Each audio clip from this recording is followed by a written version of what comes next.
on the following program are those of the host and guests and do not necessarily reflect the policy or position of ONTV's management, staff, or board of directors. That's kind of like Joseph saying that we don't assume any liability if you do some crazy shit on the show. Welcome to another fabulous episode of Talking Nude. Wouldn't it be great if we could just run around butt-ass naked in this hazy-ass wind? Speaking of wind, we were at the Cyndi Lauper concert the other night. Could you imagine everybody at the concert? Talking Nude. And Cyndi Lauper just jump out on stage, start singing She Bop, and take off her clothes and be... I don't know, I would have been... Talking Nude. I definitely would have been entertained by Cyndi Lauper doing that. Talking Nude. And it was really cold. We left at like 10 o'clock, which is unheard of because it was time for... It was cold, y'all. It was just cold. Talking Nude. Yeah. What up? Yeah. What up, though? Yeah.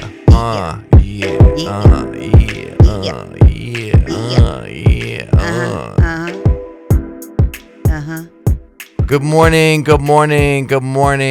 and welcome to another fabulous, spectacular episode of Talking Nude. where we talk live, uncensored, uncut, unedited about whatever the fuck we want. Why? Because it's Talking Nude. I am one of your hosts, Jason, and this is my beautiful wife, Mrs. Kathy A. Yeah, you like that? I put the Mrs. before you said I it. know, right? I made sure you didn't say Oh, Miss. shut up, honey. So we got a special guest this morning, but before we bring him in, we went to the Cyndi Lauper concert the other night, and all I'll say is this. She looked incredible. She sounded incredible. The theatrics sounded great and was great, but She talked too damn much. she talked a little bit too much. I mean, serious, you guys. Like, it was a very good night for a concert, but that temperature dropped, right? So Quickly. you would think that it wouldn't matter because you're going to be up and dancing to the music. No, this heifer fucking talked after every fucking song. I understand because Jason says she only had 5 major hits. That's fine with me. You could have given me 5 hits back to back and no talking. Let me dance for 35 minutes and I would have been just fine. Right. I would have been just fine. But she talked after every song, you guys. Like, it was one song, then she talked for 15 fucking minutes. Then she would do another song and talk for another 15 fucking minutes. I get it. It was her farewell tour. She wanted to make sure she was saying goodbye to everybody, yada, yada, yada. However, I pulled up her Australia show and she did the same thing. So this was a part of her whole plan. Is to just talk. So basically, she was just on there basically talking and then catching her breath, like you said, and then doing a couple songs. But to me, she could have given me all 5 hits, got me up out of there, let me dance in the cold, and called it a day. But me and Jason skipped through half the concert because she's talking too much. We and went it was home. fucking cold. It was cold outside. Like, so I'm sitting there, like, my fingers were turning purple, y'all. So I See how pink they are? decided, They were purple. because I still wanted to see the show, so I decided to pull it up on YouTube. And I pulled up her Australia show. It was exactly the same. And she closed it out with Girls Just Want to Have Fun. And that's one of my favorite songs by her. So I would have had to wait through the cold. One of my clients, the funny part about it, this is the coincidence of synchronicity, right? As me and Jason were going to our car, walking out from the concert because it was so cold, one of my clients that I do her hair, she texted me in the parking lot, was like, "This is the worst concert ever. I'm here too. And it's so cold. She's talking too much." And I said, I texted her back. I laughed and I texted her back and said, "Wow, great minds think alike. Me and Jason just left because of this." And she said that her and her girlfriends are going to be sticking it out. And they did, she said. She said... Froze their ass off. Yes. Titties, nipples all hard. She even posted on Facebook of her and her friends freezing and that they stuck it out just to hear her talk. That she continued to talk. So we didn't miss anything. No. It's just Cyndi Lauper, my love. You look so good and you sounded so good. I would have been happy with 35 minutes of your 5 hits. Yeah. I didn't need to hear the rest of the talking. And honestly, I liked her opener too. Who was her opener? Jake Wesley Rogers. Yes. You guys, okay, pull him up on Instagram. He has these, I will say theatrics to him, yes. Okay, that are a little extra. But you guys, this boy can sing. I thought it was a great opener for her, for me never knowing a person. And this boy's voice is very trained. He was very eclectic-like. I liked him. He did remind me of like Florence and the Machine, because somebody on Instagram kind of like made a comparison. I do. I feel like he's like a theatric young Florence and the Machine. I didn't like the DJ that opened up. They could not pick a fucking tempo. Oh my God, they could not. No offense to the DJ, but like they mix. weren't mixing. Like they would play Prince, and then they were trying to mix in like fucking Blondie. But they cut the music off though. Yeah, they would cut it. It was not a. And then they're going like this, like throwing their hands up, like get hype. And I'm like, I can't get hype. You keep changing the fucking song. So yeah, man, it was crazy. But we left. And no disrespect to Cyndi Lauper, she's a fucking icon. Right, She's amazing. like I said, you could have given me 5 hits for 35 minutes, and I would have still been like, you know what? It was worth my 35 minutes and the money. But that was not worth the money because she talked too much. It's like sometimes I understand they want to have a show that's lasting for people, but did you know I watched her? Like I said, I watched the Australia. No, but you're it was an hour and 35 minutes. Yeah, I'm good on that. So there's no fucking way. There's she didn't even have an hour and 35 minutes of hits. Right.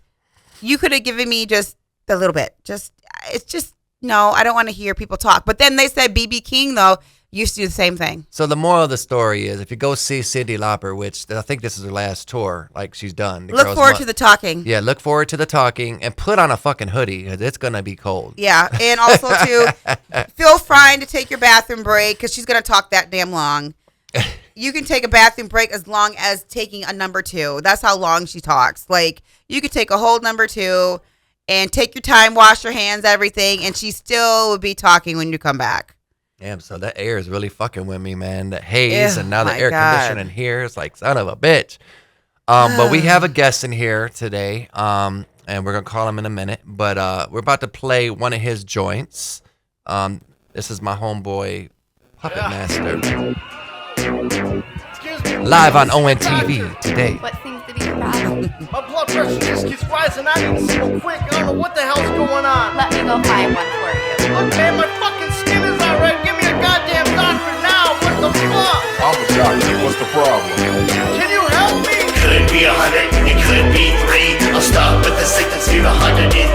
It's racing up degrees. Temperature is rising. The surge in my voice, you can tell I'm demonizing. Could be 100, it could be 3. I'm stuck with the sickness fever 103. It's racing up degrees. Temperature is rising. The surge in my voice, you can tell I'm demonizing. Let me tell you all about it, how I was born. I was born with the sickness fever, always keep it warm. My blood will boil and my skin stay red. Can it be a certain sign with the road lights ahead? Having hot flashes to see the lights of demon spirits. Traces at the dark side, devils in my remembrance. I never run the city where my heart always races. Can it be a transformation taking in my place? My blood pressure rises and my head is always spinning. Can it be a doom, the end of beginning? Salvation came and gone, the road to Armageddon. Dance flow, murder, see the people will be sweating. Get down late at night, trace the bloodline. Danger is a death and if the sun never shines. Soon I make a hail, let it fall, make it rain. There's never no time for me to explain. Could be 100, it could be 3. I'm stuck with the sickness fever 103. It's racing up degrees. Temperature is rising. The surge in my voice, you can tell I'm demonizing. Could be 100, it could be 3. I'm stuck with the sickness fever 103. It's racing up degrees. Temperature is rising. The surge in my voice, you can tell I'm demonizing. Doctor, can you help me? Tell me what is wrong. How long do I have before I'm gone? I'm feeling kind of stressed out. My body's about to burst. I know there's a demon inside coming from the worst. Once he is out, there is no stopping me. Now I'm about to catch a case, murder up in the first degree. You can try to lock me up and throw away the key. Give me a electric chair, still broken free. Home of the sick and the killers to the slaves. Back to the puppet show, wave to the graves. It's time to come out. It's a creature from my past. How long will it last? Does a man eat your ass? Slice and dice and coming quickly, big attack. I'm bounce to the next town, no turning back. Tell me, are you ready for destruction of the surge? One way to die in high, 6 feet in the dirt. Could be 100, it could be 3. I'm stuck with the sickness fever 103. It's racing up degrees. Temperature is rising. The surge in my voice, you can tell I'm demonizing. Could be 100, it could be 3. I'm stuck with the sickness fever 103. It's racing up degrees. Temperature is rising. The surge in my voice, you can tell I'm demonizing. in. Could be 100, it could be 3. I'm stuck with the sickness fever 103. It's racing up degrees, temperature is rising. The surge in my voice, you can tell I'm demonizing. Could be 100, it could be 3. I'm stuck with the sickness fever 103. It's racing up degrees, temperature is rising. The surge in my voice, you can tell I'm demonizing. That was dope. Shit. Yeah. Okay, Puppet Master. Oh shit. Okay, so That's the first time I've ever heard his music. I mean, honest, no offense to Puppet Master, no offense. But wow. Okay, shit. Amen. Okay, all right now. Okay. All right now. They're about to give him a call, and here we go. Live on ONTV, Talking Nude. You're so silly. 103. I got the mind. Yo. Yo, what up? We got Puppet Master live in the building. Yo. What up, man? So we just played. Kathy had never heard your music before. Ever. And oh my God, you had me grooving over here. Yeah, I think I she liked heard you. I it. think she's seen you perform at Simon's.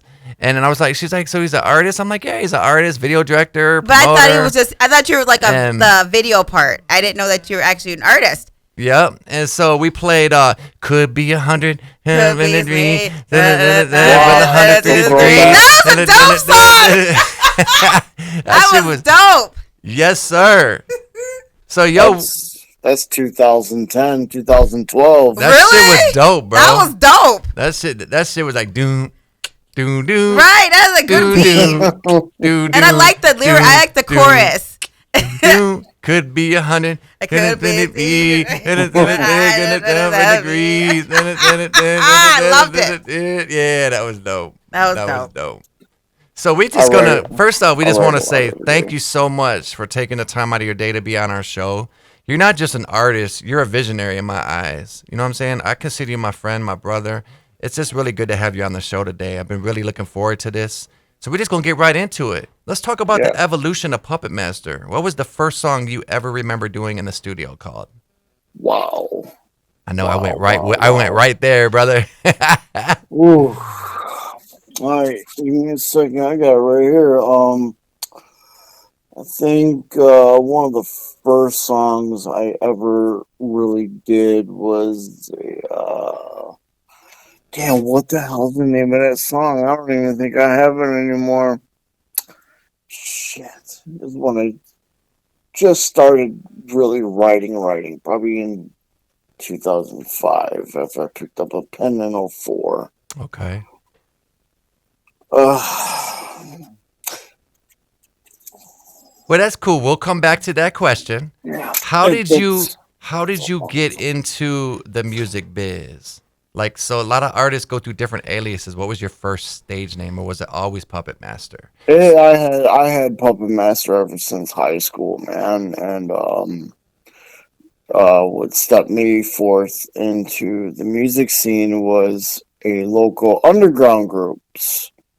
And check this out, it's a weird fucking story. I ordered some food one day, and one of the guys forgot one of my one of the things I ordered. Right. He's like, "Oh, I see ICP on your hat and your shirt. You ever hear Murder House Records and everything?" I'm like, no, I never heard none of you guys. I come up to the place, old Modern Exchange, and come check us out. And I did that. Okay, I can dig this. It was dope when I went. Started meeting all kinds of new cats. So it was around. It was about around '04. I Okay. was like, okay, and then I started to meet one another, everybody, and I did tattoos. So Oh wow. I tattooed the entire underground fucking industry. Everyone that I know Really? has their mark from me. Wow. No shit. That's dope. I can't tell you how many tattoos I've done on these guys. All of them. So is there any like deep meaning to your stage name Puppet Master? Is there like any like reason you like the name or Good question. No, the name Puppet Master and how this is how I see it. I have many characteristics. Okay. And when the Puppet Master name just stuck when I started, with the music, I go on with different intros.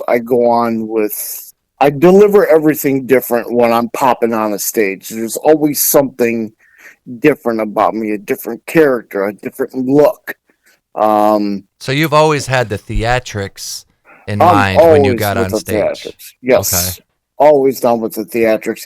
Even while recording music, my voice, I like to change every single bar. I don't like staying the same, unlike a bunch of other artists out there today. That's true.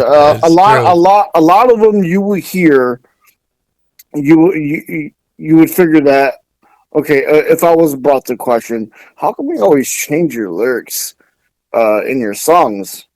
My response would be, how come you always stayed the same? It's boring. Yeah. That's It's true. boring. Yeah. So I like to change up the chorus, the verses, every 4 bars, every 8 bars. I don't care. My voice will change. The pitch, the highs, the lows, the monotone shit is just boring. Yeah. I I like to definitely really fucking get agree. into it. It's so funny that you say that, Puppet Master, because I talk about one of Jason's, homies, and I say the minute that I heard his music years ago, I said he sounds flat. He always sounds monotone and flat. And now that you're talking about this, so I feel like I'm not a fool now. No, you weren't a fool. I But never said Jason you be were a like, fool. Jason be like, well, that's his sound. But I'm like, yeah, That but is, it that's how he sounds flat. Yeah, that's how And he it's sounds. never changing. It's in every Yeah. album Yeah. that Jason plays for me. That's So I true. just feel like I'm happy because you just like confirmed that I'm not a fool, that there isn't such thing as changing things up. So, what is one of the first shows that you ever did that you can remember? Tell us about one of those memories. One of the first shows I can definitely tell you was at the Modern Exchange. It was probably, this is a big one. It was a Valentine's Day show. It Okay. was probably one of the first shows I personally did myself, and easily, shit, man, there was easily a little bit over 200 people in there. Modern And, Exchange, wasn't that place that was on Allen Road at one time? It was like by a It- bowling alley or something? It was on Dick's and Oh, I know what you're talking about. Yeah, yeah. Really? Dick's and Northline, somewhere over around that area. Yep, I know what you're talking about now. But that place was always popping once a month, and then things started to die down. Hmm. And then I got good in with the owner, and then I started popping off sounds over there. Okay. So then when Modern Exchange started to, like you said, it started to go down a little bit, how did going to Simon's, how did that come about? Or was there other venues before Simon's that you were performing at alongside Modern Exchange? Well, venues was kind of hard to come across because we didn't know that many places. I'm sure other artists did know about other places, but they were hard to get into. Yeah. Yeah, of course, there was Harpo's and everything like that, but Right. you gotta have big bucks to, just to jump up on there. Yep. And just being the inside friend guy of the, someone to know someone just to do a show. I got introduced to Simon's After Dark, and we always came to an agreement. And throughout the years, things went on. Like, hey, can I do a show here? You keep the money at the door, and I keep the money at the door, and your bar makes money, man. Equal balance. I pay your sound guy, boom, that's it. Call it a day. And they were like, fuck yeah, let's roll. Shit, we did it all, man. We did not just rap shows. We did benefit shows. We did rock shows. We did mixture shows. I tried to hold something new there, like goth industrial nights. I just remember with that. DJs. I remember that. I wanted to go too. I was working at my other job at the time, and I really wanted to go to one of those because what I liked about you, and I still do, is that you're very creative and like with the visionary. You know what I mean? Like you're always thinking ahead of what someone else isn't doing and trying to do something different. You know what I'm saying? Exactly. And I respect that because a lot of promoters don't do that. They just kind of get into that niche where they feel like they get too comfortable and they just try to do the same shit with the same fucking lineup with the same fucking venue, and That's it what they gets do. stale. It gets stale, bro. That's part of the reason I got away from the shit, because it just was too. It's like, hey, if you don't see him this month, oh, you can see him next month at another. You know, and it's the same fucking lineup. Oh, we might change a couple people, but for the most part, it's gonna be the same fucking people you saw last month. Couldn't agree more, man. It's like that right now, too. Yeah, you know? yeah. I think I feel like okay. Before the pandemic, it was switched up a little bit, but after the pandemic, it seems like holy shit. What are we regurgitating? Like every month, the same people, the same this. You just fucking they just people.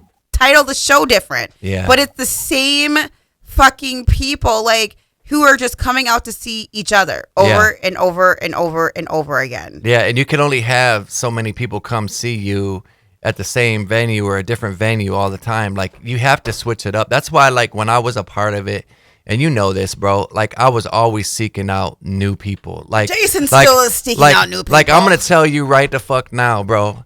Alizu and Lou, I fucking interviewed them at Simon's. No one knew who the fuck they were. Like, real talk. Other than the underground, certain people knew them. But I interviewed them, Freddie Grimes, that night, right? Light, I could go on, and you know this, and I know it. At the end of the day, bro, there's that's the difference with the shows now. It's the same lineup. People, they're not expanding the horizon or looking outside of Michigan and trying to find other artists to bring into Michigan. And that's what it takes. Sometimes you got to venture out, man. Get in the fucking car and go. Yeah. So who inspired you to want to write music? Ooh, that's a good one. I thought it was a good one. I think the Murder House crew inspired me after I started tattooing everybody. Shout out to Murder House, right? You know, shout out to them, man. Yeah, big shout out to Murder House. Rest in peace to the one dude. Didn't the one guy pass away that was like part of their crew? Two of them did.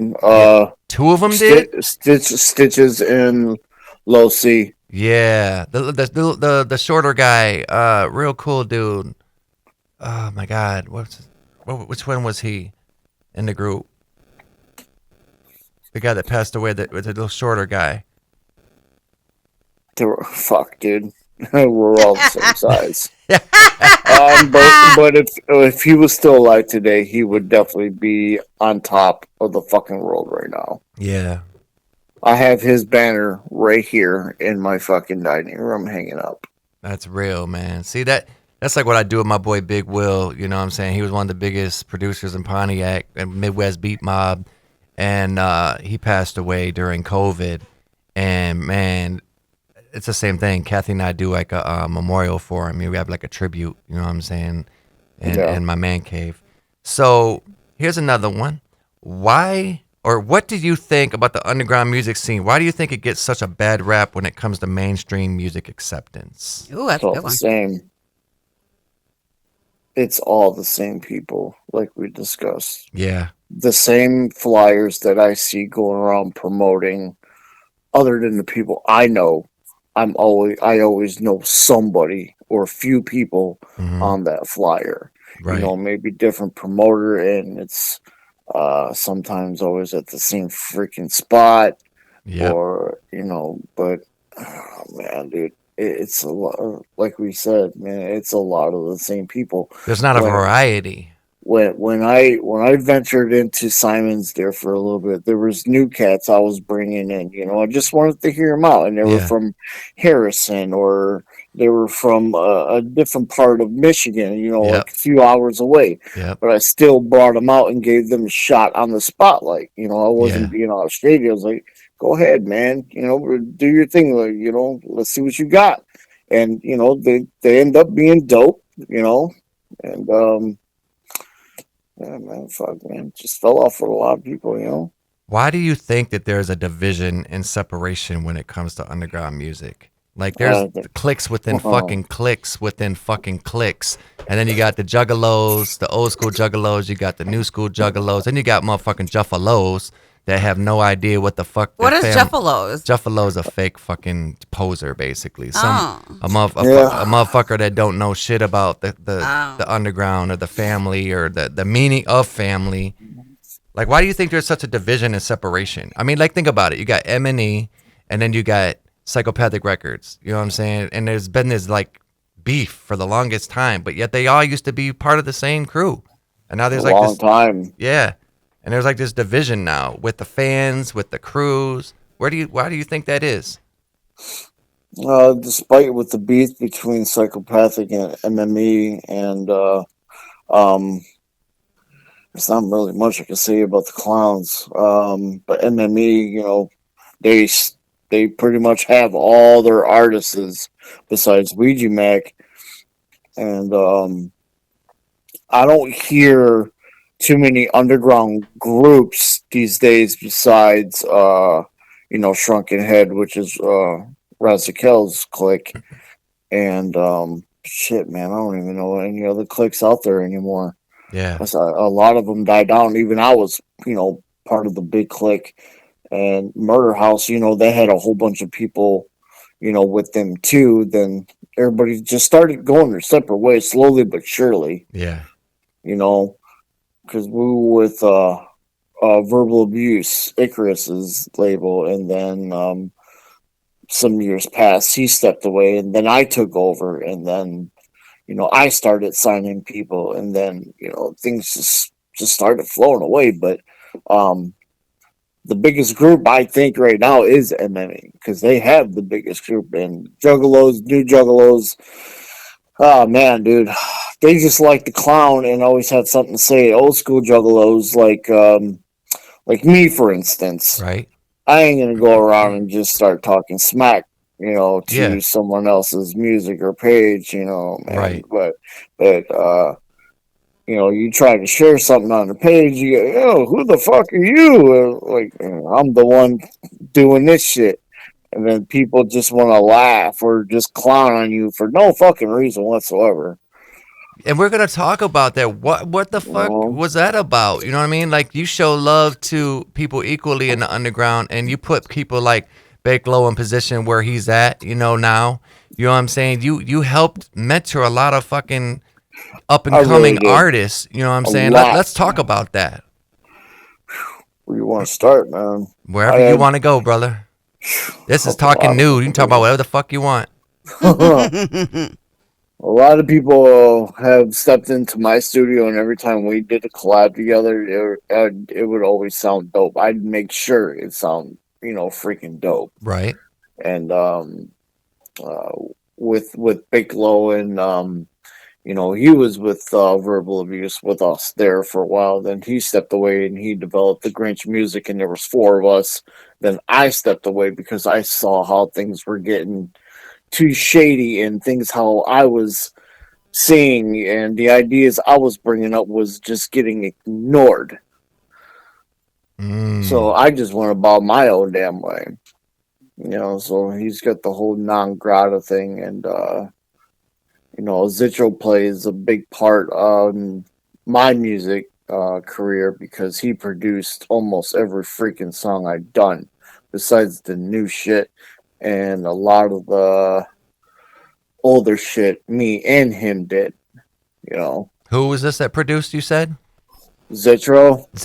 Yeah. I've heard of him. Yeah. Out of Jason's collection of people He that stands he knows. out no matter where you go. He's got them little contact lenses in his eyes all the time. Yeah, they always calling him the knockoff Hobson, but he was doing the contact shit before fucking Hobson was even, Hobson. Yeah. Yeah, he was. I remember when I seen him at the Ritz doing that shit. Yeah, man. And I missed that place. Ritz was fun. The Ritz, I agree. The Ritz was fun. The only drawback, it was fucking drafty as fuck in there. It was really cold in there. But yeah, I couldn't tell, man, because jumping up on stage all the time, breaking my back for people. Fuck, I didn't know. I didn't care. So fast forwarding a little bit. So when this shit was going down, like, you were basically showing love to people, but then you started to, say how you were feeling to people. And I remember you were telling me off camera, you were like saying, yo, I was, messaging people privately and basically just telling them how I felt about shit. Let's go on that. What happened with that? I disappeared from Facebook for over a year. Mm-hmm. And I made a new one and started only, accepting certain friend requests. Right. Now, a lot of the friend requests that were coming in were people I deleted in the first place. Right. So, when they send me a friend request, the people that I used to know and how shady they used to treat me, no matter what I done, no matter how nice I was, and I'll go on their page before even accepting or deleting their friend request. I'll go and leave a message to them directly on what they did and how I felt towards them, and they would say absolutely nothing back because it's the fucking truth. And truth And fucking hurts. it did, and I fucking rub it in their face, and I don't give a shit to this day how they feel, because a word got out telling Zitro told me this. He's like, oh, yeah, I got a lot of people coming up to me. What's wrong with Puppet Master, man? He's being so mean. I'm like, no, bitch, I'm being fucking truthful. I'm being very blunt on how I feel and how you guys are, and you guys are just shady as fuck. So I'm not going to accept requests today. Denied. Yeah. That's what I ended with. Where your request is no longer required. Denied. Nice. But that's real though, because at the end of the day, you're a fucking human being and you have a right to your opinion. You're not going to agree with everything that people are doing. And I've seen this shit firsthand too backstage. If you weren't fucking jocking certain artists or, up their fucking ass crack to videotape them, they didn't want shit to do with you. Or if you weren't interviewing their artists, they didn't want shit to do with you. But as soon as you were at the show, they want to act fake and come up to you and be like, yo, why don't you film our show? Yo, you can come in my show, blah, blah, blah, blah. Because they know you're bringing that camera. Yeah. Oh, check this story out. Tell me. I've done a couple shows, and this pissed me off twice. Happened to do with Rocks TV. All right. Okay. I did a show at Simon's. It's probably one of my yearly events. It was still in rotation show or something. Wasn't that like the Dark Harvest show or something? It could have been the Dark Harvest show or still in rotation I show. got I you. forgot. Okay. But I met up with him on a New Year's Day years back, and I invited him out, to come do a show if he ever wanted to come back. So I did that. And, we had all of our wireless mics hooked up, for starters. This is what popped it off, man. And he just took over half of hour of the time. And so we had to really push things. Oh, I want to hook up my mics and all that stuff. I was like, dude, man, we already got mics and everything ready and everything, you want to be ready to go. So fast forward to that just left a foul taste in my mouth after, dealing with that shit. I've done another show at Corktown Tavern. He shows up to my show. He videotapes and interviews everyone else but me. Are you fucking kidding me? Harpo's. He did it again. I did a show. I co-headlined for Isham. I opened for Isham. Not the opener. I co-headlined for him. And I had the biggest pop there. Everybody screaming my name. This motherfucker still interviewing everyone but me. Wow. Wow, that's awful. That's fucked up, bro. So in other words, he was just using your shit for opportunity to interview people at your show, but didn't give you your your flowers or your recognition. That's some bullshit. There's never no recognition when it comes to me, no matter how much I did. So yeah, let's skip Puppet Master interview this guy, interview this guy, interview this guy. You think you're all high and mighty just going around and fucking just because you got a camera crew and everything. You've been doing this for a while, but you skip the one who's really putting in the fucking work here. That's fucked up. Wow. That was definitely shade, bro. That was disrespectful. Yeah, That's just blatant disrespect.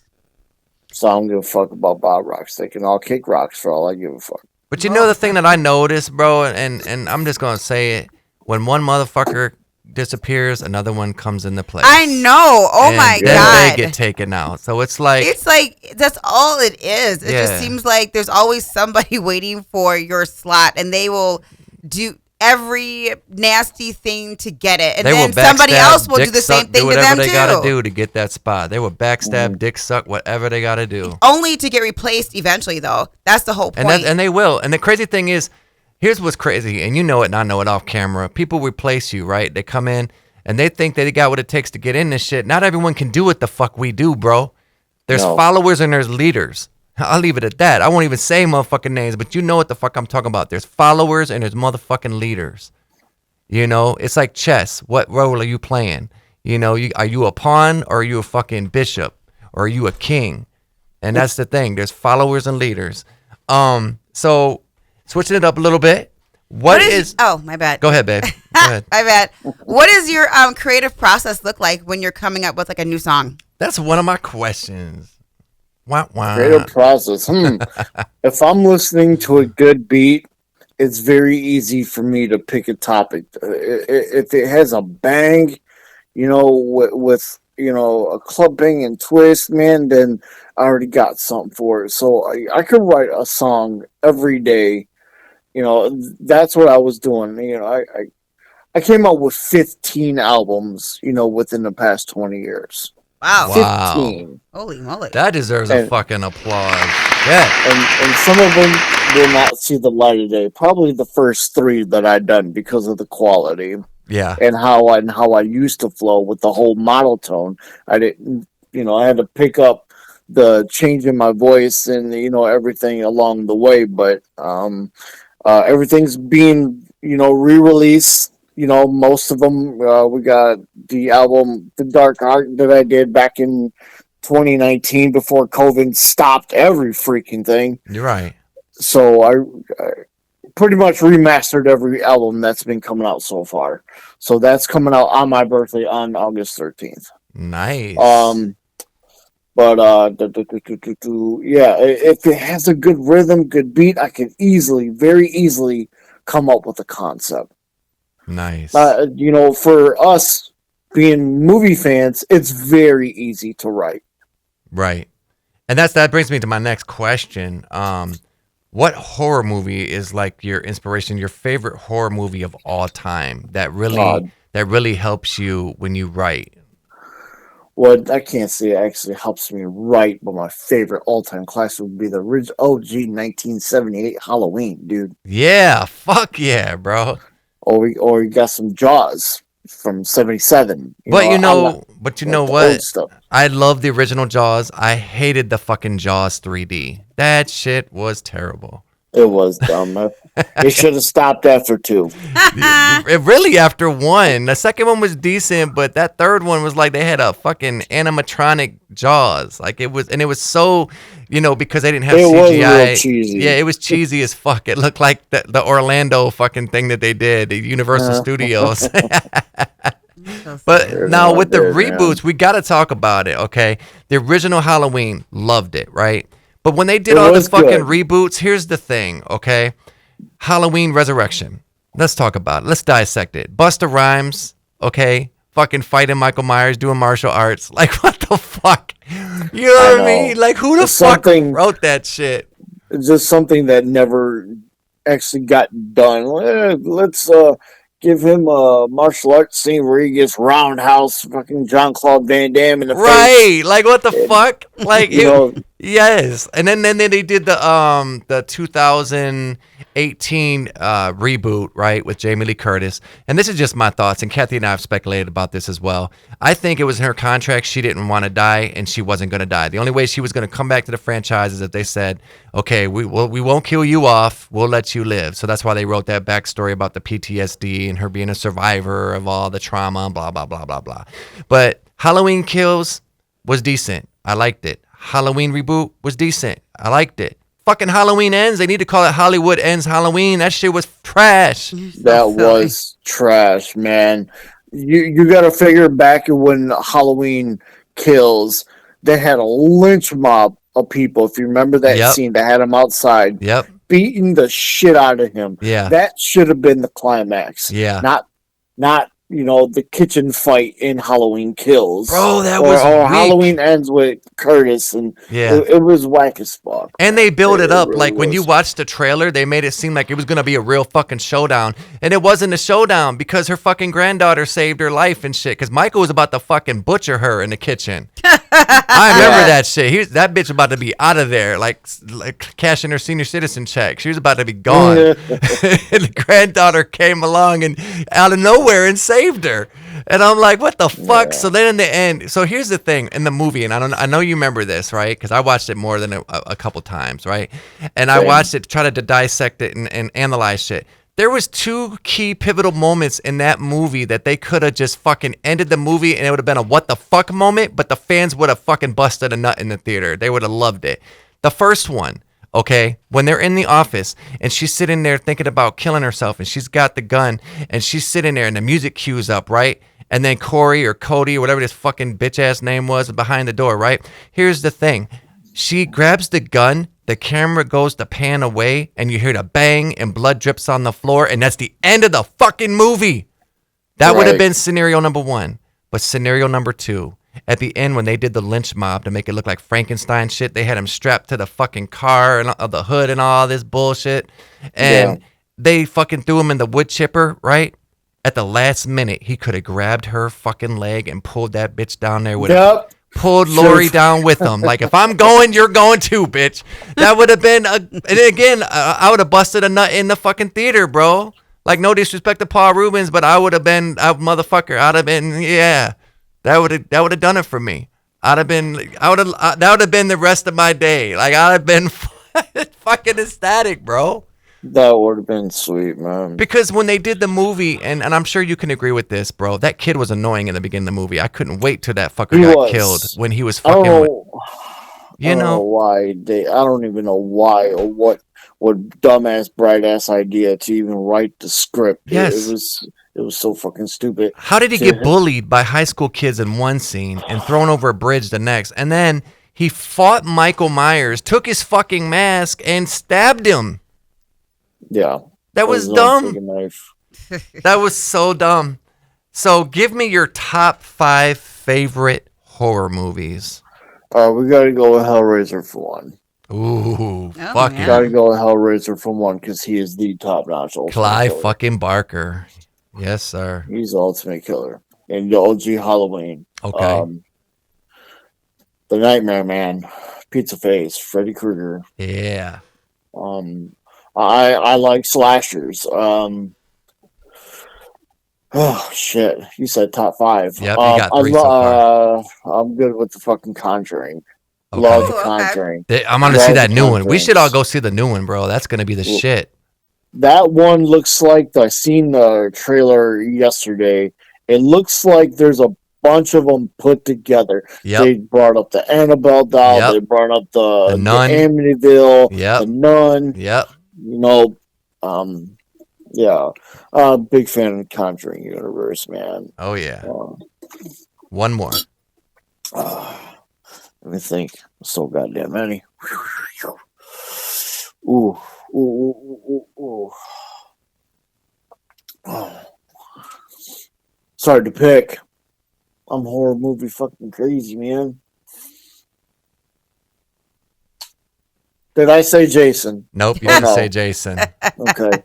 My favorite, I would have to say my top 5 favorite would be the original Friday the 13th, the original Halloween, the original Nightmare on Elm Street, Evil Dead, and the original Creepshow. Interesting. Creepshow was the fucking shit, bro. Like, rest in peace to Leslie Nielsen. And we got to talk about it. What do you think about this Naked Gun reboot? Because I still haven't seen it. I don't think I want to see it. It's been a long...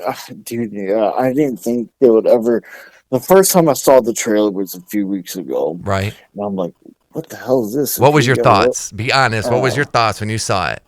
I was like, no shit for starters, and it had Liam Neeson in it or whatever the hell you say his name, and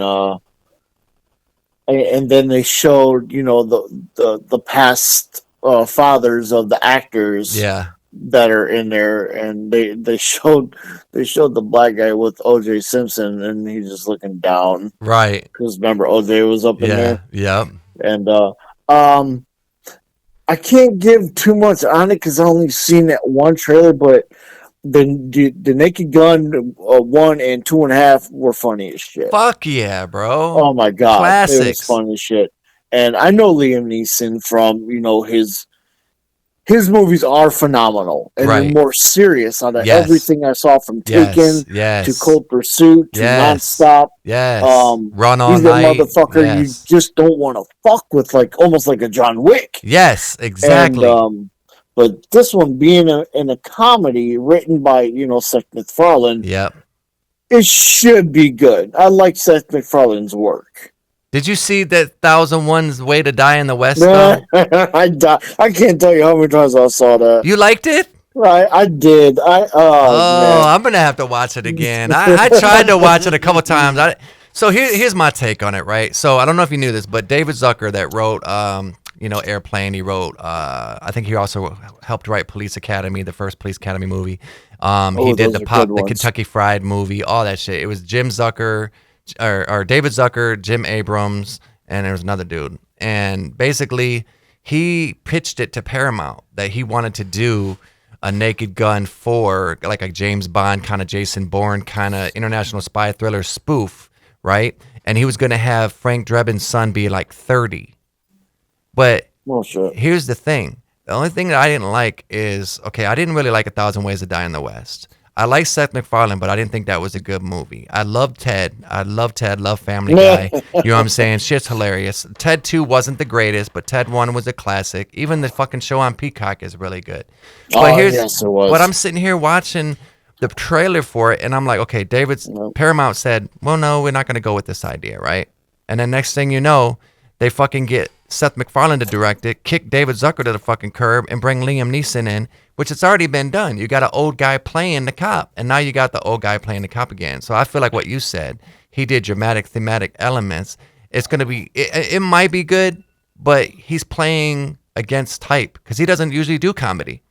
No, not at all. He played that one little scene in Ted, but he was serious. But you know what's so funny? You say that because Jason said that. He's been saying that. I'm still saying you it. know, Liam Neeson is not, whatever his name is. Liam Neeson. You said it right. Okay. He isn't funny. He is a dramatic actor. Yes. And to see him try to be funny is uncomfortable. It's painful. It's like going going to the fucking dentist and shit and getting a tooth pulled without the fucking Novocaine. You know what I mean? Because let's be honest, when he did the little Ted scene where he was, going to the grocery store, he's like, so this is my box of cereal. I can have this all. I can have this all to myself. That was kind of funny, but I think I him will and not Seth, be followed. right, I will not be followed. And like Seth MacFarlane and him, I think they had a conversation, and that's where the whole 1,000 Ways to Die in the West and all that shit came about. But I'm thinking to myself, like, okay, I don't know if I want to see it because fucking Leslie Nielsen did such a bang up job, bro. Like, I mean, come on, Airplane. He was in the first Creep Show. I mean, the guy's a fucking legend. I mean, what was the other movie he did where he made fun of The Fugitive? Wrongfully Accused. I don't think I've seen that one. Are you serious? They did a spoof of the movie The Fugitive. It's fucking hilarious, bro. So where did your fascination with the horrorcore, like the underground horrorcore, where did that come from? Besides like horror movies, like were you always fascinated with things as a kid? Like where'd that come from? I lived a dramatic childhood, but it didn't come from that. I guess it just came from other things that I heard. Okay. Like other than people just doing horrorcore. Yeah. I did the horrorcore thing, and then I started to twist it up. Yes, you did. Into like club hits, and also mixing it with horror into it. Yeah. What is horrorcore? Like, I guess, what is it? Horrorcore is just it's like a people writing a horror movie just in a song. Oh, okay. That's what that means. Okay. Only, but it's more sick. Yeah. Oh. You know, It's like, It'd be like some, me trying to write the Human Centipede 4 or some shit. oh, that was a crazy. You ever see that movie, Kat? No. That movie's I only fucking, seen 1, 2, and 3, and I only will see 1, 2, and 3 just for that one time. bro. That was a fucking twisted ass movie. That this surgeon basically surgically fucking attached people together as a human fucking centipede. Like he literally had them asshole to fucking asshole, like sewed together. That shit was crazy. So switching it up again, That was ICP, bro. What was your favorite Joker's card as a kid? Rotobox. Nice. Favorite Box. House of Crazy album? Good question. I don't remember any of their albums' names. Okay, so I can help you with that. There was Homebound, which was the first one. Home Sweet Home, which was the second one, where they were around the Circle of Fire. And then they did Season of the Pumpkin. And then I think they did, what the fuck was it called? Outbreed. They did Outbreed right before they broke up. And they did Isophramatum, which was Metamorphosis backwards. And then when they split up, they did The Night They Came Home with my homeboy Scraps and ROC. They tried to keep it going. That one I remember. When I got introduced to Twisted, Yep.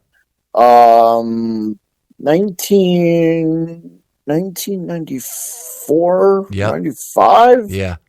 That's when I first heard of House of Crazy's. It had 2 pumpkin faces on it. Oh, Season of the Pumpkin. So that was probably one of the first ones I heard. And 94 was my first Hollow Wicked.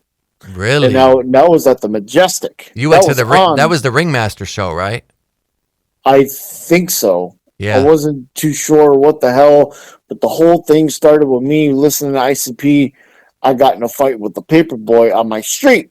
No shit. And then we squashed our shit. We blazed up and, and Was it like a Better Off Dead moment? He was mad. He was like, I just want my $2.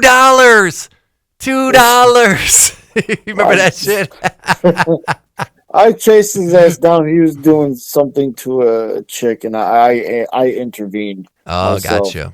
And then, we squashed it, and he's like, "Yeah, you ever hear ICP? You're from Detroit." I was like, "No, actually, I haven't, because I always listen to Ice Cube, Ice-T, NWA, Snoop Dogg, Dre. That's all I fucking The listen street to. gangster shit, yeah. The straight up gangster Yeah. shit. So that's also influenced in, my music too. Because party in a club, I'll shoot your sister in the face type shit. Right. But yeah, I didn't know shit about ICP until 1994. Around that year, and then that's when I heard the Ringmaster. It's like, okay, Yeah. and these guys are fucking actual clowns. Yeah. And then more I read about it, I guess they started off with 3 and they were called the JJ Boys. Yep. And one of them died, and they did the Inner City Posse. And then I worked in Delray at a factory, and it was Inner City Posse tagged up, Yeah. on a whole bunch of buildings. This is dude, this is fuck, man. Over 37 years ago. Damn. You just Fuck. you just dated yourself. we're all old fucks now. I'm gonna be fucking 44 and in a couple weeks, man. So What are you gonna do for your birthday? I don't want to do nothing. When is your birthday? It's coming up. He just said it. August 13th. That's when the Dark Art album it's gonna be dropping. When is too. that? That's on Wednesday, right? Isn't that on a Wednesday? Or Thursday. I think it's a Thursday, bro. Yeah. It varies to when it was on Friday the 13th. Only Friday the 13th I remember was the 1999 Amazing Jackal Brothers when it came to Kobo, and that's when I saw Bone Thugs and Twisted and ICP. You saw the Jekyll Brothers show? That was crazy, I already bro. And know. I was tripping on acid. I was on lines. I was bugging out, bro. Bro, I went to the Riddlebox show at the Royal Oak Music Theater, and when the Riddlebox dropped, and fucking Royal Oak was packed, bro. I remember we went to McDonald's afterwards, and we had our face painted and shit. I remember I had a black and white long sleeve flannel on, button up. had some white fucking like work gloves on, had my face painted, had my fucking head shaved on the side, and it was slicked on the top. Wow. Okay, Yeah. Jason. And I got laid that night too. I ain't gonna lie. I got laid. Who got laid? I did. I got laid. Oh, okay. I did. I did. Oh, okay. Yeah, this juggalo got some pussy. Got what do they call it? Ned. Netting. Oh my God. Is that what? Wow. Yeah, yeah. My favorite song though, and when they did off the fucking Ringmaster, where he's like, what the fuck was it? He's A like, love song? yeah, A bro. love He's, song? hey, yo, bitch, come over here and give let me it kick it to ya. ya. Wanna put my nuts in you, then I never knew ya. Oh man, But that's okay, because, bitch, I'm Violent Jay, Ray. right? Exactly. I tell you, and it's so interesting how men are, and this is why women want to be paid for it now. Y'all wonder why. I can remember old tunes from way back in the day, but I can't remember shit today. Yeah. You know, because it's bullshit. It's garbage. Yeah. It is, I- bro. I stopped listening to after they dropped the Wraith. Yeah. I You was know, done. so here's the thing. I'm hit or miss with it. I liked Mighty Death Pop. I enjoyed Mighty Death Pop. Bing Bang Pow Boom I didn't like as much, but I liked Mighty Death Pop. The Missing Link had some okay songs on it, but yeah, Mighty Death Pop for me was probably the last one that I really enjoyed. I see they revealed their last 6 Jokers card. What's it called? I have no idea. I can't pronounce it. There's another Joker's card coming Yeah, out? so they had. So- So what they did, they said the end of the world was going to come with the 6 Joker's cards. It didn't happen, so they did a second set of the Joker's cards of 6 Joker's cards. I'm kind of over ICP. I'm sorry. It's all black. It's all black, and to me, it looks like a black Venus flytrap or something that you would see on Mario Brothers. Yeah. But it's all black. So The album's black. The picture is like a grayish black outline, and it has a big mouth. you're gonna make me look it up while you're talking to me right now.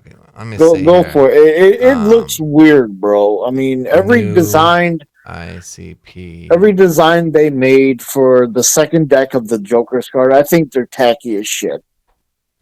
But you know, ICP, I will say, for their whole gimmick and all that stuff, they've The made Knot. it all these damn years. It's called the Knot. The Knots. The They've Knot. made it a very long time with the gimmick, and I'm surprised it made Yeah. it 30 years like it has. Did you ever know? read the book behind the paint, I haven't, just bits and bits of it, but bro? It's really good. I got Well, it on I read flash half of drive. it. I got it on flash drive, and I got the original copy of it. I know Jay is really, really intelligent. You know, Yeah. I after everything he's done and seen and been through it, and being in wrestling and also doing all this music shit. But Yeah. I feel that, all right, how can I put this? Jay's way up there, all right, and Yeah. he's trying to do new music like the modern shit that you're hearing Like today. the current shit. Yep. He's trying to stay with the times. What compared to Two Dope shit, it's still the same. He still has that flow. Yeah. You know, I don't like Jay's shit when he does it though, man. Yeah, I don't either. I'll be It's honest. weird. It's different. Like you're not. I don't know if it's weird or different. It's more of like your audience is 30 and up. Why are you trying to sound like Thank you're you. 20 something, but Thank your you. audience is 30 and up? Stick to Thank your you. your audience. Your audience is used to hearing a certain sound. Why would you go and try to modernize yourself Yep. to the point where your old fans who basically were your bread and butter are saying gross now, ick? And Why? they're saying this shit. Like I've been watching the comments, bro. Like over the years, and that's exactly what the fuck they're saying. Like when they did that shit with Light, that one 7 foot. You know that one where they were doing that rapping shit. Yeah, I remember That that shit song, was man. ass, bro. Like it was beyond ass, and it was What ass. the hell said are you it's guys ass. thinking, man? Right, and that's the thing. And it was just them two, wasn't it? It was Yeah. Jay and Light that did Yeah. that. Yep. And shout out to Light though. But here's the thing, right? Even Light got away from it. I'll tell you a quick little story here. We were at the Fillmore, I believe it was, and Jay walked up on us at the bar without his face paint and shit. So he walked up, and we were chatting, and I remember we started talking about biographies and what he likes to read, and he started talking about Michael Jackson and how you could tell he's a huge Michael Jackson fan because he's like, man, Prince, Michael Jackson, and you remember Deranged, right? Oh yeah. So Deranged and his wife Jackie came rolling up, and they both had their face painted and shit. So they came up, and like me and Jay and Kathy, we're having like a good conversation about autobiographies and shit, and they just rolled up, and you could tell, bro, like it was him and Light, and we were talking to Light, and then Jay just kind of quietly excused himself. he was like, all right, bro, I'll catch you later. But no, Light, and it wasn't no diss to them. It was just, he didn't expect that. Like, he just was having a conversation, and then it was like they rolled up with the face paint that threw him off. He just was like, whoa, okay, gotta go. And what's funny about that situation too is the fact that I asked Late, like after he got signed with Psychopathic, I said, do you like doing music now more or before? And he had said it was harder and he didn't enjoy it as much being a part of Psychopathic. He said it's exhausting was his exact words. It was exhausting. He did not enjoy the experience. And I seen, the crazy thing is I seen that shit coming after the second Bloodbath. Because I remember I had rumors about him, trying to get signed with Strange Music, and he rapped for Tech Nine and shit backstage and whatnot. And he was trying to get with them, but it didn't happen. And then I remember seeing a picture of him with a fucking mask on in a trailer. Remember that? It was like a preview of what they were trying to make him be and shit when he came out. And I listened to the EP, and I'm going to be honest, bro. It was okay. It wasn't light to me. It wasn't I light. liked the way Because he Jay flowed wrote when he it. first. Yeah. Yes. Yeah, exactly. It Correct. wasn't light, because if you listen to You his can hear it. It's when Jay signs an artist, he writes the fucking songs, and you can hear his voice in the background, even though it's coming from someone else flowing it. Yep. Follow the Light is one of his first projects, and it's hard to find. I actually got a copy of it. I'm definitely not a Family Guy. I give shits less about him. Yeah, his earlier give a shit fuck wasn't about him. bad. Yeah. No, I mean like straight up personal level. Oh, yeah. Like guy. Yeah. And I remember, I know off camera when you told me that shit. That's foul as fuck. Because some shit like that happened to me with one of ABK's fucking people, man. They accused me of stealing his fucking tripod at the release party they did for that DVD they put out. Yeah, I remember that. Yeah, and they were like, yo, did you take my tripod, man? I brought it with me, blah, blah, blah, blah. And I was like, no, I got my own fucking tripod. Next thing you know, he's all up ABK's fucking dick sack. You know what I'm saying? All up his ass crack. Fuck him. I won't even say his name. He don't deserve any press. Oh, yeah. You know what I'm saying? But let's see. Who is your favorite? Okay, and this is a hard question. Okay. On Magic Ninja and also on Psychopathic, who is your favorite artist besides ICP? Oh. Psychopathic they have only 3 artists. I'm talking about back then. I'm talking about back then. I'm not talking about now. Back then. Yeah. Okay. Well, I really like Twisted Shit. Okay. I really do. I really like Twisted Shit a lot. Okay. But I think, throughout some years, their ego got to them when they started blowing up way too big. Yeah. When the Astronomicon started popping off. Yep. And it's hard to get to them motherfuckers now. Yeah. But their early shit was dynamite, man. I agree. Abominations was a fucking beast. Ooh, that was a great album. Great All the concert way up, too. I think all the way up to the Green Book was fucking fabulous. Oh yeah, I agree. Psychopathics artists. Let me see. Who do we have here? We had ABK. We had Blaze. We had Hoodoo. We had. Fuck, man. They had a lot of people, man. They had DJ Paul. They had fucking Dayton Family. They had Isham. ABK. They had Misery. Misery was dope too. I like Misery. I remember him, man. I fucking fell off the face of the earth. I haven't heard that guy in a long time. Yeah, I interviewed him at the Gathering with Onyx the same night in Little Easy E. Oh yeah. Yeah, that was a good interview. They were cool as fuck. Onyx was the shit back in the day, man. Yeah. The one guy's kind of a dick, but it is what it is. The one guy was cool. The other guy acted like he did not want to fucking be there. Like he just wanted to get his fucking money and go back to the hotel. Like he was like, fuck, right. and yeah. I actually got the interview on YouTube. I think I put it up there. I'm pretty sure. Oh, and I switched my YouTube name too. I forgot to tell you that, y'all. It's Music Life. MUZIIK L.I.F.E. Music Life. It's a lot of periods. I know. I did that on purpose because it means living is feeling everything. Hell yeah. Which is real. Because if you think about it, the good, the bad, the ugly, you're living and feeling it all. You know what I'm saying? So that's what it is. So as we get towards the end of this, man, first off, I just want to say thank you so much for being on the fucking, you know what I'm saying, being on here and, you know, kicking it with us. You know, it's and we gotta talk about this before we end this interview. Okay, we still got time. We're working. Oh yeah, we're not. You just opened Pandora's box, and there's still so much to say. We're not ending it, bro. Yeah, we're not gonna end it, brother. But we are gonna talk about the recent project that we collaborated on together. Yours, right? Yes, sir. Nah. So I have a song that I've been working on behind the scenes called Drive Bitch. It's about distracted drivers that are fucking retarded and cut people off and don't signal and on their phone texting and just not paying attention to life. And to go even deeper, Kathy even put it simple. People don't fucking drive their life. They need to just drive their life. Stop getting distracted and drive forward in life. That's it. I enjoyed the video. I liked the opening, Pepper Master. That opening was just so dope. It got us like ready for the video. Yes, that's just like watching a movie for real. It's like cinematic. Like as soon as it came out, that was great. As soon as it came out, it was just like. I very much enjoyed it. It's like I went to go see Final Destination and shit. That's what it reminded me of. Like, you know how it comes in with the Dolby surround sound? It would go. Yeah. I enjoyed it. I was like, oh, I love this opening. This is dope. I like how you introduced everybody. I liked that fax. It was dope. I love how you took like different clips, so it wasn't like the same character, but it was the same vision and the same idea, and you blended it together. So where it told a story about different people being just fucking stupid and distracted driving. And then in the end, when it was like, you'll never catch me. You know what I'm saying? So I give kudos for that, man. I appreciate that. Thank you so much.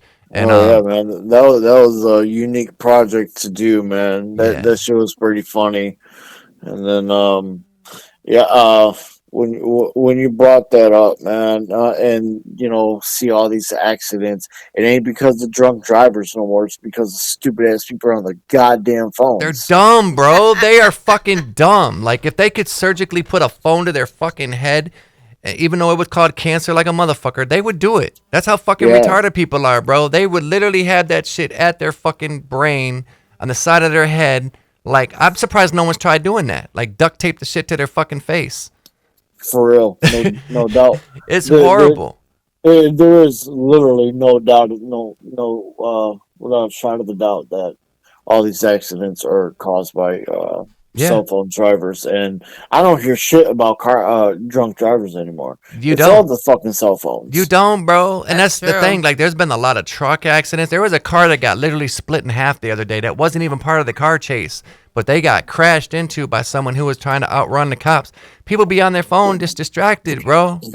I think the reason I wanted to do this song is because I wanted to bring awareness to it, call to action, CTA, if you will, and let people know, like, look, man, sometimes you got to get people's attention in a very blunt way. You got to grab them by the throat, and that's what this song does. It'll get their attention, yes, but they won't fucking listen. Well, hopefully some people do. If I can reach like a couple people, it would be worth it. You know what I'm saying? If we could reach a fucking couple people, because even Excel said it. You know what I'm saying? There's a lot of idiots out there. But if we could just reach a few people, then it was worth it. You know what I'm saying? Right. But if we can't reach anyone, then there's no hope for the fucking human generation. Then Devo's got it right. Then we have de-evolved. So when I talk on the phone, it automatically goes to my car, so I could drive, and because it comes through the speakers throughout my car. I ain't got to hold shit in my hands. I just got to hit a button on the screen, and okay, I'm ready to talk. Talk bullshit. That's true. That's how our car is too. Jason doesn't like it because it's updated like that, but that's how ours is. I seen motherfuckers play on YouTube and look through Facebook and shit while they're driving instead of texting and driving. I'm This like, is what so the fuck? true. I see it all the time. And the crazy part about it is my friends be doing it.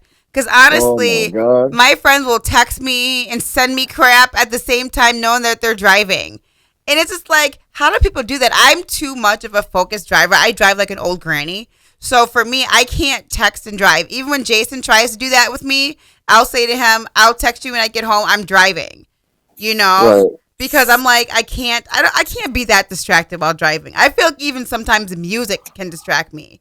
I can't do it, but so many people can. I see people on the highway putting on fucking makeup and shit. Women getting fully dressed while driving their car in the morning time, putting on their makeup.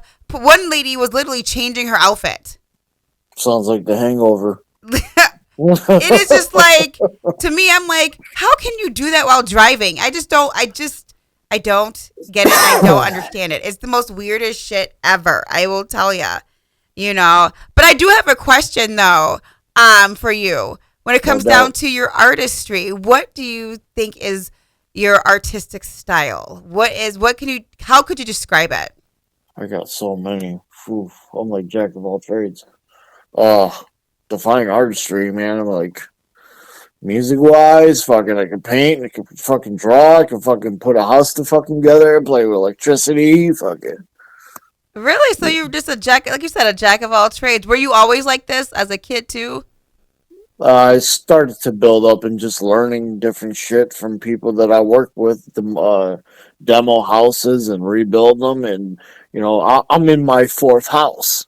So I remodeled every freaking house I lived in. See, that's so dope to have Just those me. kind of skills though, because you can, like you just said, you remodeled 4 houses. That is And I so made a hell dope. of a profit. That's why I got to, I put a little bit of money in my pocket. I made a fucking profit, good ones. And where I'm at now, I have more peace here. Nice. That is so dope. So out of all your personas, which one's your favorite? Good question. Out of the what? Out of all your personas, which one is your favorite to be? Or do you like being all of them at particular times? Ooh, well, the pain's starting to increase, so I can't do as much as I used to anymore.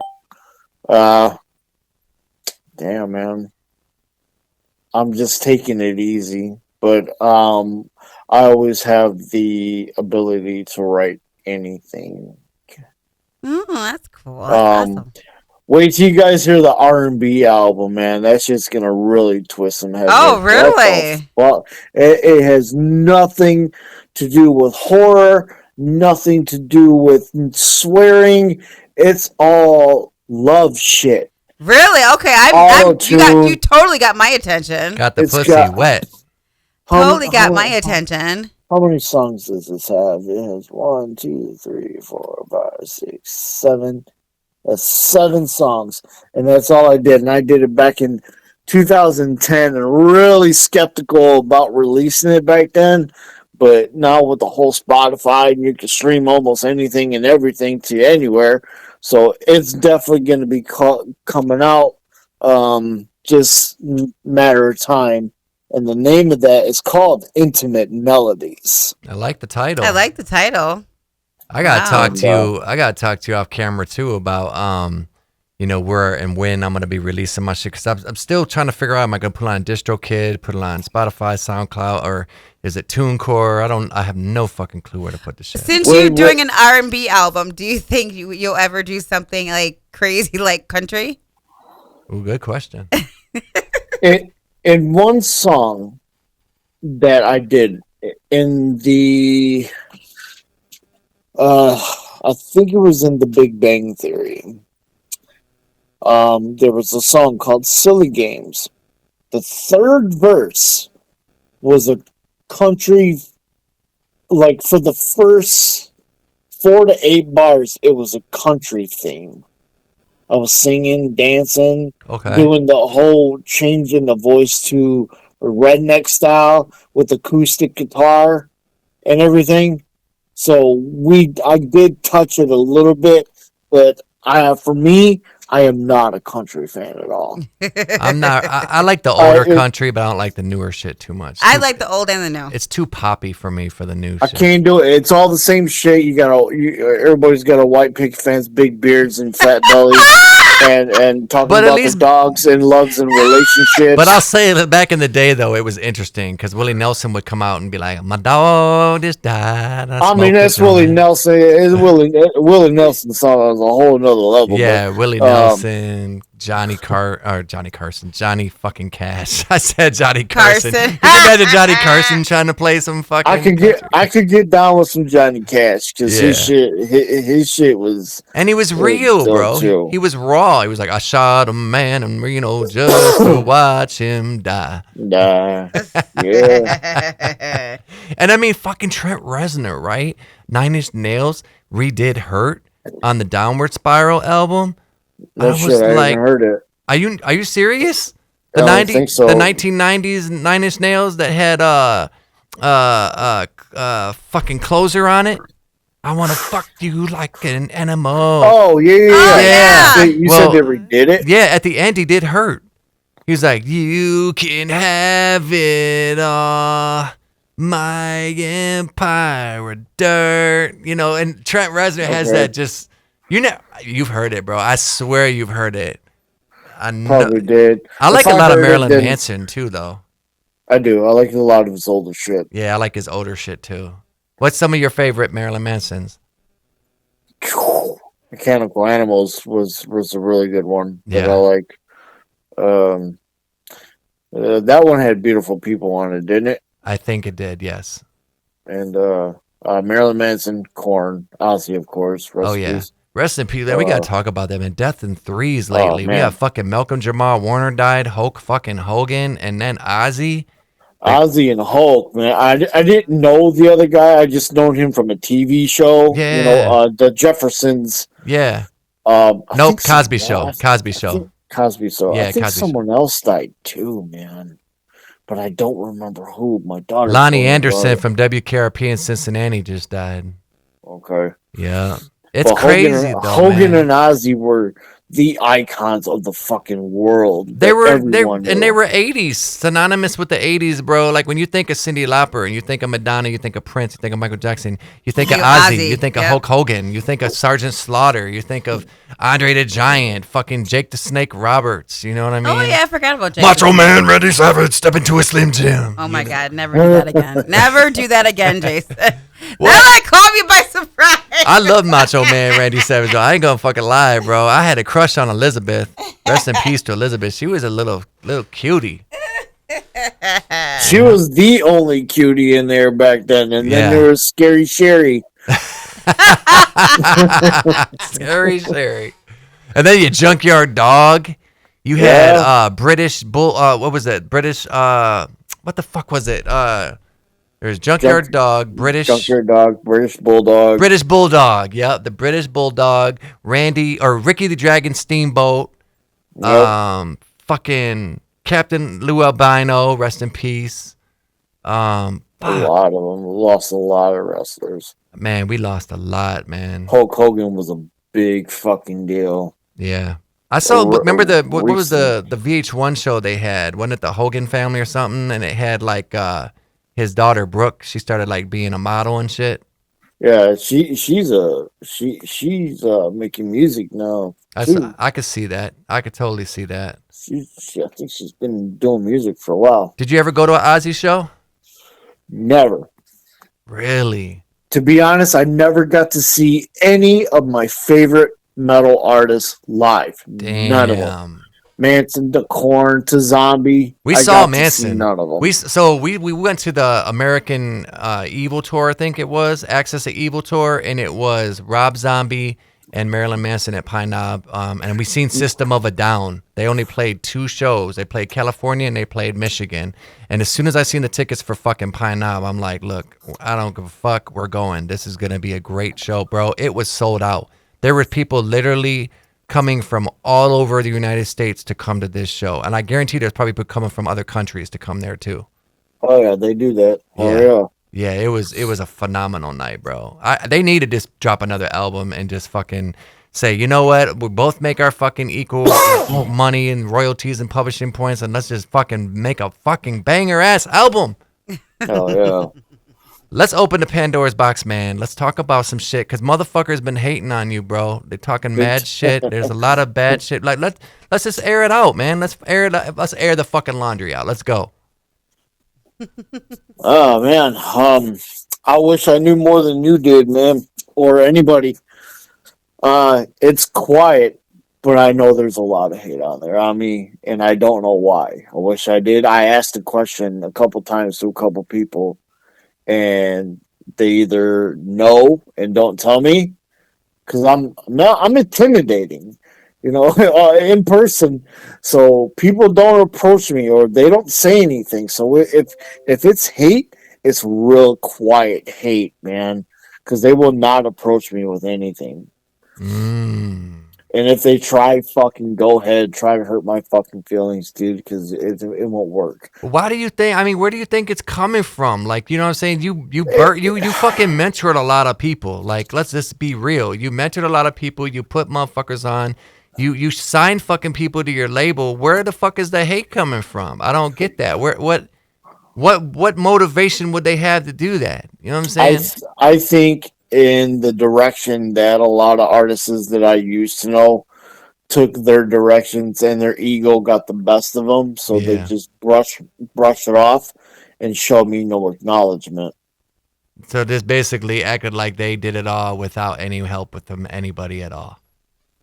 Pretty much. That's terrible. I helped with music videos, and I wasn't even on their YouTube as the director, who fucking filmed their shit. And people don't ask me for collabs when, I like fucking doing collabs. I can do music all day long by myself, but sometimes it gets fucking boring. But fair enough. Only very, very, very few only ask me for fucking collabs, man. Speaking of which, we got to get a collab for my new project. I think that would be dope. Yeah, definitely. I mean, we did that Halloween one. That one's definitely going to be fucking coming out soon. Yeah. So we're getting towards the end of this interview, man. They're giving us for the first time ever, wrap it up. Who's they? The powers that be at the studio. They gave me the wrap up sign. Literally just now.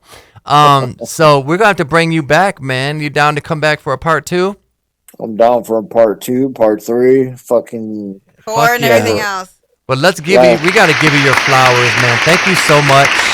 Yeah, man, it's been awesome, man. Been a pleasure. Hey, no for doubt. being on the show. We appreciate you, man. Make sure you go to ONTV, Spotify, look up Talking Nude. Tell them where your links are, where you're at.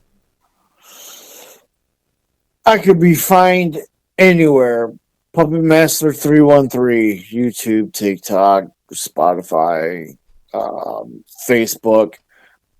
Just remember 313, fucking Detroit. Nice. All right, thank you. And with that, we're out of here, man. Bro, you have a great day. I'm going to call you later on today, and I'll also hit you with the link later on when it's up. But you have a good one, brother. Without a shadow of a doubt. All right, y'all. Yes, Bye-bye. sir. Thank Talk you. to you. Bye-bye. All right, y'all. All right. Peace. All right. Hey. That was a great fucking interview. Yes, it is. And with that, man, we're out of here. Y'all have a great one. Be nice to each other. Don't be assholes. And stay the fuck off your phone when you're driving. I was just about to say that. We're out of here, y'all. All right, y'all. Peace.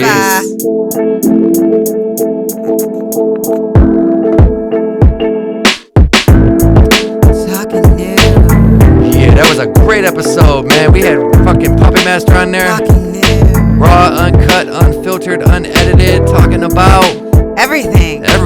Talking Nude. We'll see y'all next Monday, man. We got a really cool guest on. And yeah, shout out to ONTV, man. Bye-bye.